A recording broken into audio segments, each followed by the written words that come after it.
বিলম্বে ইফতার করবেন না কখনো। এক নাম্বার, দেরি করে ইফতার করা নিষিদ্ধ। ইহুদিরা দেরি করে ইফতার করে। বিশ্বনবী বলেছেন, এই উম্মত যতদিন আগে আগে ইফতার করবে, এই উম্মতের কপাল থেকে কল্যাণ কেউ ছিনিয়ে নিতে পারবে না। চিল্লায় বলেন ঠিক কিনা?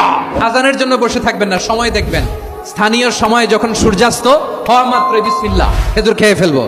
2 নাম্বার, রমাদানের পবিত্রতা বজায় রাখবো। কোনো তর্ক বিতর্ক অশ্লীলতায় আমরা জড়াবো না, ঝগড়া করবো না, সরাসরিও না, ফেসবুকেও না। কালে দিলে বলবেন ইন্নিমরুন সায়েম, আমি রোজাদার। ব্যাড হ্যাবিট থাকলে রমাদানে এটা ছাড়ার মহা সুযোগ। স্মোকিং এর অভ্যাস আছে অনেকের, ঠিক কিনা? করবেন না কেউ।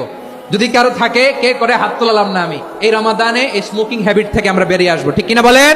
3 নাম্বার, আমরা মিথ্যা বলবো না।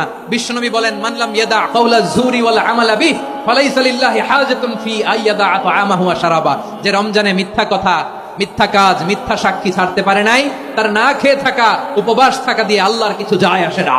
4 নাম্বার, অপচয় করব না। অপচয়কারী শয়তানের ভাই। আচ্ছা, যে শয়তানের ভাই ও নিজেও আরেকটা কি?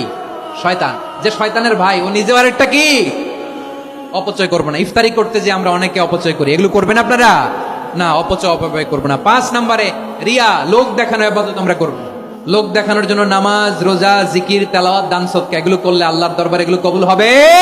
বিশ্বনবী বলেন, দাজ্জালের ফিতনার চেয়ে একটা বড় ফিতনার ভয় আমি করি। সেটা কি? আর রিয়া, শো অফ মেন্টালিটি, লোক দেখানো মানসিকতা। এটা থেকে আমরা বিরত থাকবো ইনশাআল্লাহ। 6 নাম্বার, অনেক গুরুত্বপূর্ণ। ব্যবসায়ী ভাইরা, অনেক অসাধু ব্যবসায়ী আছে, রমজান আসলে নিত্য প্রয়োজনীয় পণ্যের মূল্য বৃদ্ধি করে দেয়। এগুলো করবেন না। মজুদদারি করবেন না। পণ্যের কৃত্রিম সংকট বাজারে করবেন না। আপনি লাখ টাকা কামায়া ভাবছেন যে রোজাদারদের কষ্ট দিয়ে ধনী হবেন। এমন রোগ আল্লাহ আপনারে দিবে, কোটি টাকা দিয়েও আপনি হাসপাতালের বিল পরিশোধ করার ক্ষমতা আপনার হবে না। খবরদার। শেষ বয়সে দেখবেন কি কষ্ট আপনার হয়। আপনি রোজাদারদের কষ্ট দিয়েছেন, আল্লাহ আপনার সুখে রাখবে? আল্লাহর দোহাই লাগে, আমার ব্যবসায়ী ভাইরা এটা করবেন না। আরব বিশ্বে আমরা দেখেছি, আরব বিশ্বের ব্যবসায়ীরা সারা বছরে ব্যবসা করে, রমজানে ভর্তুকি দেয়। আর আমার দেশের কিছু অসাধু ব্যবসায়ী রমজানে গলাকাটা ব্যবসা করে আর সারা বছর সইটার উপর দিয়ে চলে। চিল্লায় বলেন ঠিক কিনা? করবেন না, এটা করবেন না।